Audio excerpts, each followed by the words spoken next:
दोस्तों प्रोटीन एक ज़रूरी पोषक तत्व है। प्रोटीन हमारे शरीर में जो डैमेज होता है, मसल्स डैमेज होती है, उन्हें रिपेयर करने का काम करता है। हमारे शरीर को स्वस्थ और निरोग रखता है और शरीर को बनाने का काम करता है, बॉडी बिल्डिंग बनाने का काम करता है। ये तो सब जानते हैं प्रोटीन बहुत ज़रूरी है। लेकिन दोस्तों कभी आपने सोचा अगर हम बहुत ज़्यादा मात्रा में प्रोटीन का सेवन करते तो ये हमारे लिए नुकसानदेह भी है, घातक भी है। तो हमें बहुत ज़्यादा मात्रा में प्रोटीन का सेवन नहीं करना चाहिए। वैसे तो दोस्तों ये काम के हिसाब से प्रोटीन की ज़रूरत पड़ती है, उम्र के हिसाब से प्रोटीन की ज़रूरत पड़ती है। लेकिन दोस्तों स्त्री और पुरुष में अलग-अलग अनुपात में प्रोटीन की ज़रूरत होती है। तो अगर हम इस पे बात करेंगे तो दोस्तों ये वीडियो बहुत लंबी हो जाएगी। तो नॉर्मली तौर पे हम जानते हैं कि हमें कितने प्रोटीन की ज़रूरत होती है। वैसे दोस्तों महिलाओं को डेली दोस्तों 60 से 70 ग्राम प्रोटीन की ज़रूरत होती है। पुरुषों में दोस्तों 50 से 60 ग्राम प्रोटीन की ज़रूरत होती है।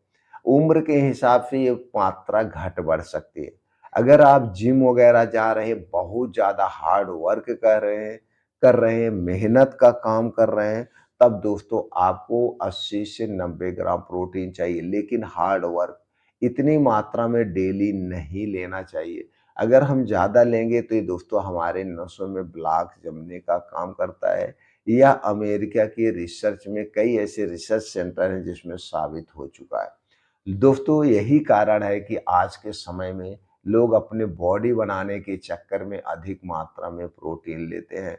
तो दोस्तों प्रोटीन कितना लेना चाहिए इसका एक चार्ट आता है। आप चार्ट के अनुसार फॉलो करिए और सुबह से शाम तक देखिए आप कितना प्रोटीन ले रहे हैं।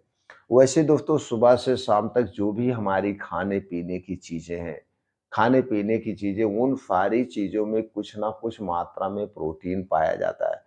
जैसे मान लीजिए आप अंडे भी ले रहे हैं, तो एक अंडे में 4 से 5 ग्राम प्रोटीन पाया जाता है। ये अलग-अलग रिसर्च में अलग-अलग हो सकता है।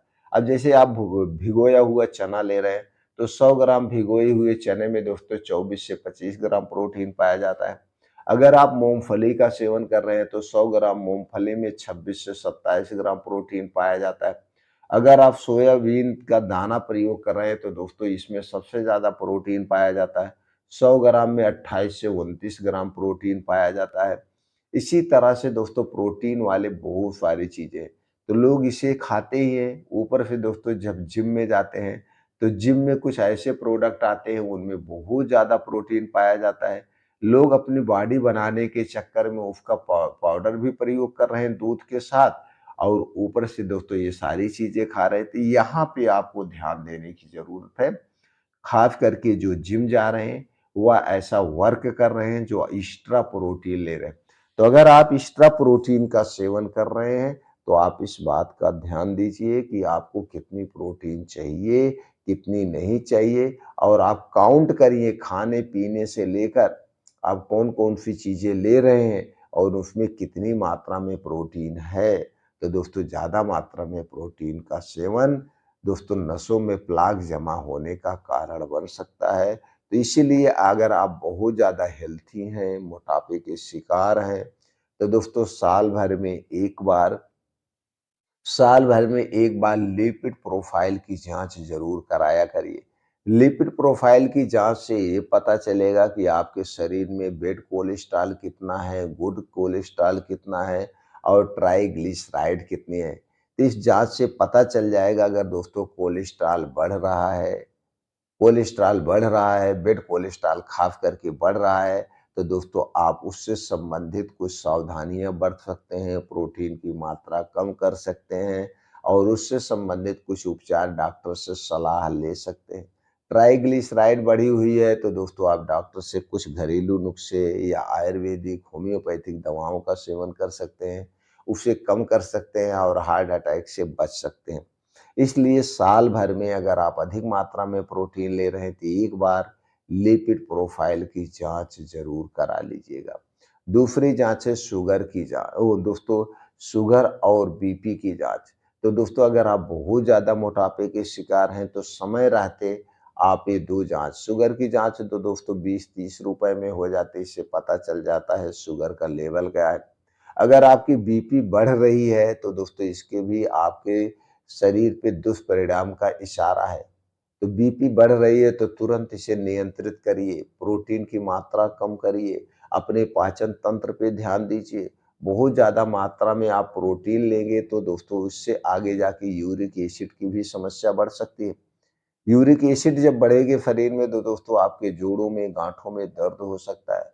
तो यूरिक एसिड को भी ये बढ़ा सकता है। दोस्तों मैं डरा नहीं रहा हूँ, मैं बता रहा हूँ कि बैलेंस डाइट लेना चाहिए। तो दोस्तों हमें तो भी प्रोटीन की मात्रा फिर कम कर देनी चाहिए। अगर आप बहुत ज़्यादा मात्रा में प्रोटीन का सेवन कर रहे हैं तो इससे पाचन तंत्र से संबंधित समस्याएँ हो सकती हैं। तो इसलिए दोस्तों कुछ खट्टे फलों का सेवन करिए। खट्टे फल क्या हैं? ये हमारे अंदर के जो ऑर्गन हैं, लीवर है, किडनी है, छोटी आंतें हैं, बड़ी आंतें हैं, इन्हें डिटॉक्सिफ़ाई करने का काम करेगा। खट्टे फल में बात करें तो दोस्तों आप सेब भी खा सकते हैं, संतरे भी खा सकते हैं और सबसे अच्छा फल है, आँवला भी ले सकते हैं। चुकंदर, गाजर भी कब का प्रयोग कर सकते हैं, अनार का भी प्रयोग कर सकते हैं।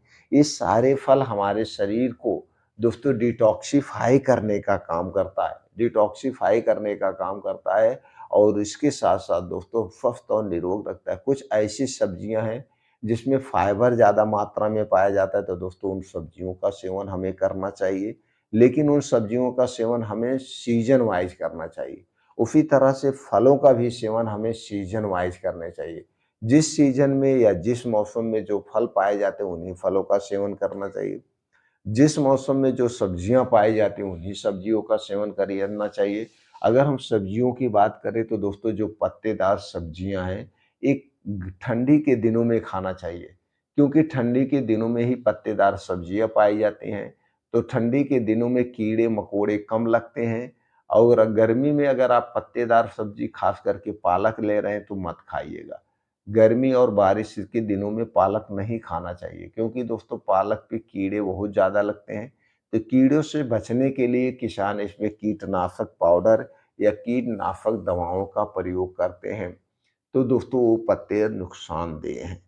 तो इसलिए दोस्तों हमें बचना चाहिए। तो मौसम के हिसाब से जिस मौसम में जो सब्ज़ी पाई जाती है आप खाइए। जैसे हो गया करेला हो गया, तरोई हो गया, सरपुतिया हो गया, लौकी हो गया, इन सारी साग-सब्जियों का सेवन करना चाहिए। गर्मी के दिनों में दोस्तों एक साग पाया जाता है जिसे चौराई का साग कहते हैं। चौराई का साग खाना चाहिए, ज़रूर खाना चाहिए।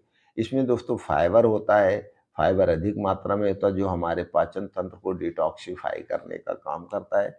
तो दोस्तों इन सब्जियों और फलों को खाना चाहिए, भरपूर मात्रा में हमें पानी का सेवन करना चाहिए। पानी की कमी नहीं होने देना चाहिए। इसके साथ-साथ कुछ योगा भी करना चाहिए।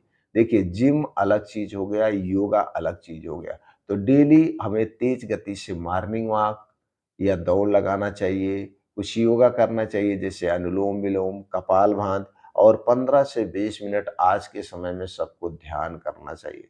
मेडिटेशन करने से दोस्तों हमारे जो है नेगेटिविटी खत्म होती है, हमारे अंदर पॉजिटिविटी आती है।